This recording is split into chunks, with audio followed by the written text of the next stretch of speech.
Hello YouTube, Sidekick here with another installment of Su-25, the DCS gateway drug.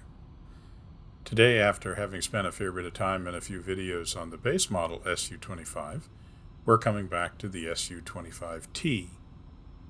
Of course, the T model is the real DCS gateway drug because it comes free with your download of DCS.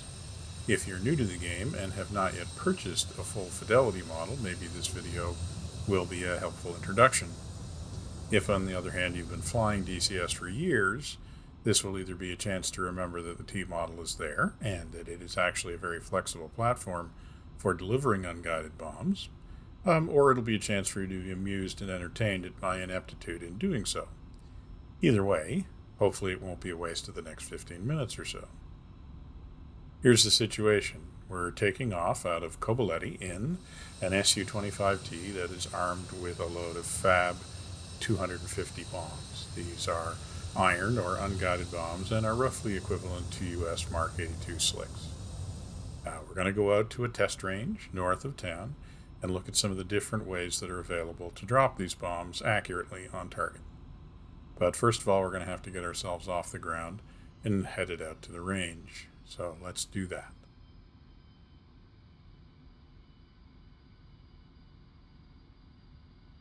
Get the trim back a little bit. Looks like we're good to go. Let's fire it up and head down the runway.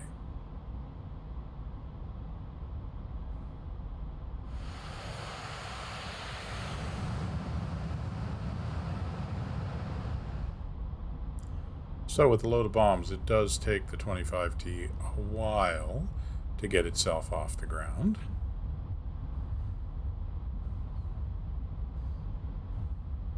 But there we are, airborne.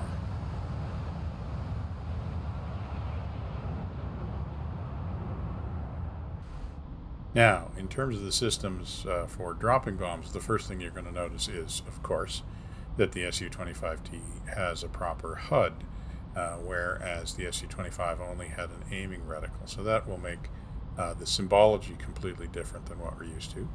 Right now, what you see on the HUD is the navigation HUD. We'll switch it to the air-to-ground HUD here in a minute so we can look at the symbols there.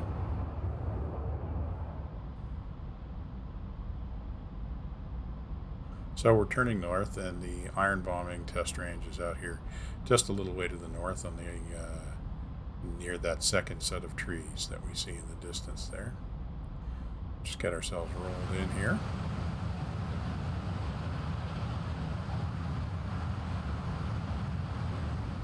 So we really didn't take a look at the switches in the cockpit, but that's mainly because they really aren't that much different than the Su-25 in terms of the way weapons are selected, and the ripple and the interval and all those sorts of things. The display of the actual weapons in a slightly different location. It's in the center near the bottom of the row instruments instead of on the left, but the weapon selector switches and everything remain over on the left, so you can take a look at that on your own if you like at some point.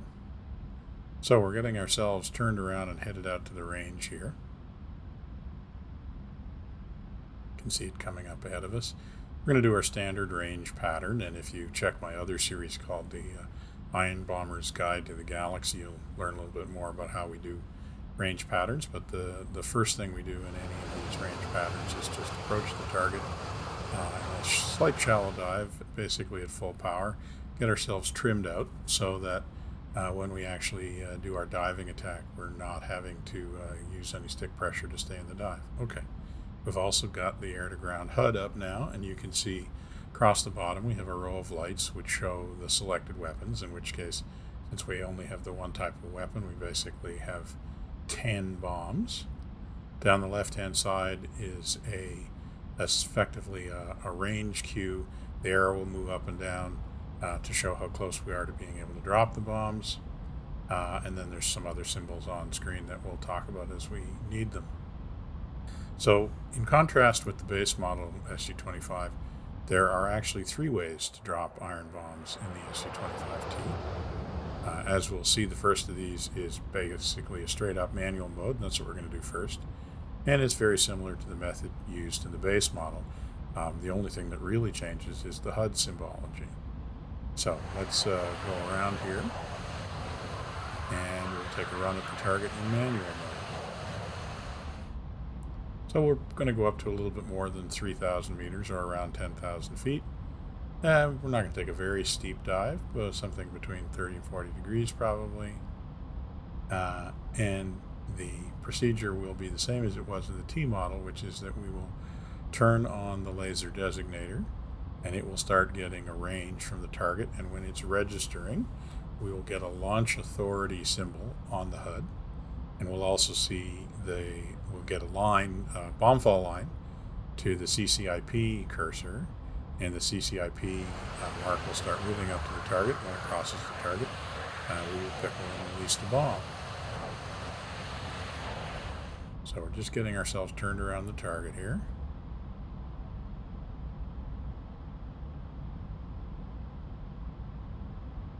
You can see we've got a circular cursor with a dot in the middle at the bottom. That's going to be our CCIP pipper eventually.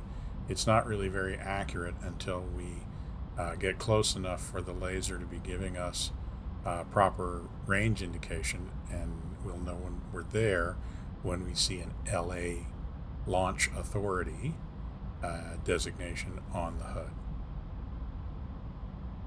So actually we're going up, we're a little bit high, we're up over 4,000 meters.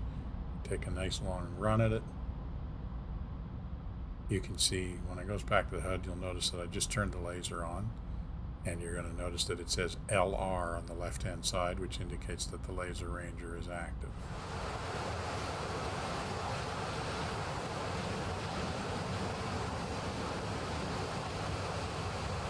So here we are coming around, getting almost to the point where we can roll in.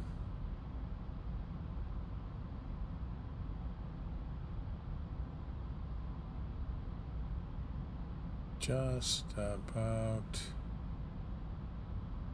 there.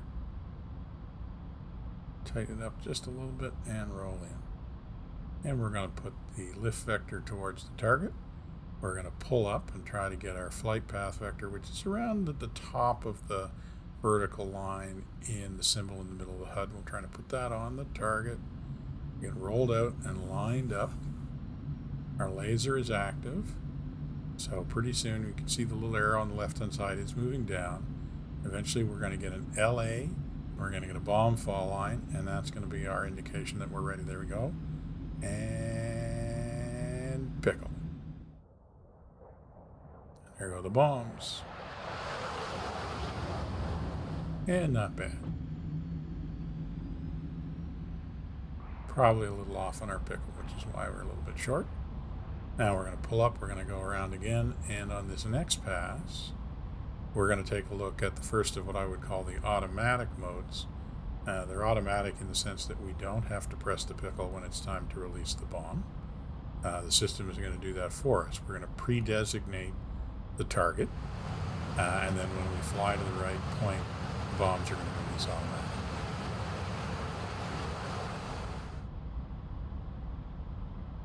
Okay, so the first of these automatic modes uses just a laser. And so what we're going to do is we're going to take the laser cursor that's at the bottom of the screen, and we're going to move it up to the point where we want the bombs to fall. We're going to press the pickle button, and we're going to hold it. We're going to get the cursor is going to change to a little diamond that shows that we have a designated target. And then we just need to fly in a straight line, and the bombs will fall at the right time. Now, the thing we're going to have to be careful of is that we have to keep straight. We have to keep straight after we do that. If we bank it all, then the bombs will fall at the right time, but they won't fall on the right line. So the trick is to designate the target and then keep very steady in terms of direction. So here we go, rolling in. Lift vector to target. Pull up until we get that flight path vector on the target or close to it. Now we're going to roll out. We want to get nice and stable and rolled out and lined up and make sure we're all good. Now we're going to slowly pull that laser spot up to the center of the target, and we're going to pickle and hold. And now we just have to hold our dive, hold the nice, straight, level, wings level, there goes the bomb.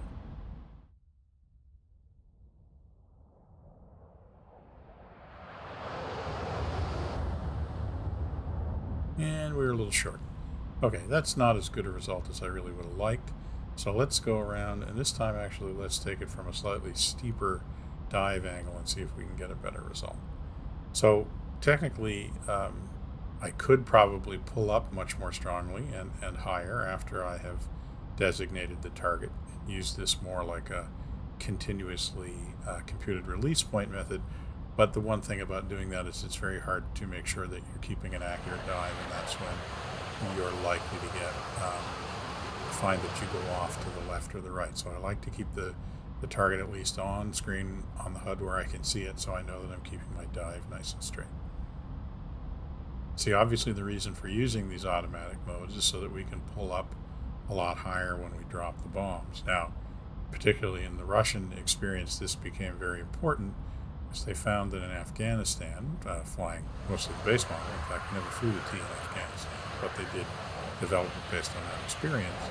And what they found was that in Afghanistan, they were needing to pull up certainly above 5,000 feet, maybe even higher, because of the threat of handheld IR missiles, specifically the U.S. Stinger missile. So they started to put a real premium on being able to deliver bombs accurately from a higher altitude. All right, we're coming around. And so as you can see, we're a bit higher this time. We'll take a steeper dive at the target. See if we can get that designation point a little bit more accurate, get a more accurate drop this time. So rolling in, lift vector to target, pulling up, trying to get that flight path vector to come right to the target, then roll out smoothly, get ourselves lined up, get everything straight, pull up smoothly to get the laser spot over the target, pickle and hold, keep that diamond in view in the center of our display, just fly over it, and there we go.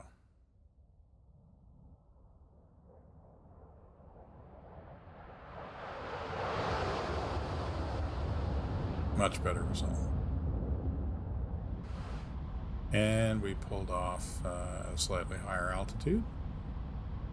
Never got down much below 2,000 meters, maybe about 1,700 meters, which is pretty good. So let's go around and give it one more try, and this time we will use the third method of designating a target, which is to actually use the television system.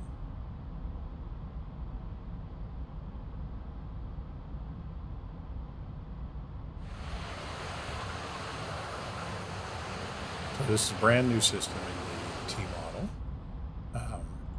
We've turned it on. You have to bind a key to be able to turn it on. It's a system that the Russians added to the T model in roughly the kind of upgrade that both the A-10 got when it went from the A-10A to the A-10C, or when the Harrier went from the day attack to the night attack. And it arrived in roughly the same period of time, sometime in the early 2000s. So now you can see we have the TV designation to the left of the screen, and we've got a TV cursor or circle at the top of the screen. We're going to turn the laser on in a minute, and we'll get a second cursor for the laser, and we'll also get an LR designation on the left-hand side of the HUD. So we've gone a ways back from the target, so we have lots of time to line up. We're nice and high. But we're going to use the same basic roll-in technique. And then we're going to... Okay, so here we go rolling in. Now this time we're going to put the TV cursor just right around where our flight path vector is. So we'll get the flight path vector on it. We'll get rolled out. And then what we'll do is we'll actually look at the television monitor, and using the keys that we've defined on our HOTAS, we're going to move the designation cursor up. So we get a nice close view of the target. We're going to get that all nice and lined up, get straightened out. So we got the laser on now, and then we're going to do the same thing. We just pickle and hold, and the system is going to remember that target, and it's going to drop the bombs when we get there. Now, same thing, we can pull up a little. We want to keep the target on screen so that we can make sure that we're flying at nice and straight.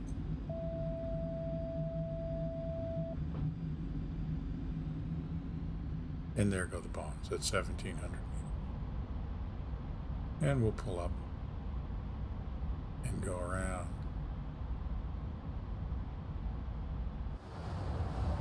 And there we go. Nice drop. So you can see the television system gives us a chance to really refine that aim point from a lot farther away.